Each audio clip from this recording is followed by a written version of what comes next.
பிச்சை போட்டால் வழக்கு எங்கு தெரியுமா? இந்தியாவில்தான். மத்திய பிரதேசத்தில் இந்தோர் நகரம் இந்தியாவில் உள்ள நகரங்களில் தூய்மையான நகரங்களில் முதன்மையானது. இங்குள்ள பிச்சைக்காரர்கள் நகரத்தின் தூய்மையை கெடுப்பதாக மாவட்ட நிர்வாகம் கருதி அவர்களை ஒழிக்க அறிவிப்பு ஒன்றை வெளியிட்டுள்ளது. அதாவது வரும் ஜனவரி 1ஆம் தேதி முதல் பிச்சைக்காரர்களுக்கு பிச்சை போடுபவர்கள் மீது வழக்கு பதிவு FIR பதிவு செய்ய மாவட்ட நிர்வாகம் முடிவெடுத்துள்ளது. இதுகுறித்து மாவட்ட ஆட்சியர் செய்தியாளர்களிடம் கூறுகையில், இந்தூரில் பிச்சை எடுப்பதை தடை செய்து நிர்வாகம் ஏற்கனவே உத்தரவு பிறப்பித்துள்ளது.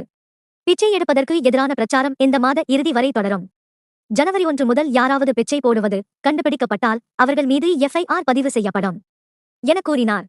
பிச்சை எடுப்பதற்கு எதிரான பிரச்சார திட்ட அலுவலர் கூறுகையில், நாங்கள் இது தொடர்பாக ஆராயும் போது சில பிச்சைக்காரர்கள் வீடு வைத்திருப்பதையும் மற்றவர்களின் குழந்தைகள் வங்கியில் வேலை செய்வதையும் அறிந்தோம். மற்றொரு பிச்சைக்காரர் வட்டிக்கு பணம் கொடுத்து வாங்குவதை அறிந்தோம். இங்கு பிச்சை எடுப்பதற்காக ராஜஸ்தானைச் சேர்ந்த ஒரு கும்பல் வந்தது. அவர்கள் தங்கியிருந்த ஹோட்டலில் இருந்து குழந்தைகளை மீட்கப்பட்டனர் என்று தெரிவித்தார்.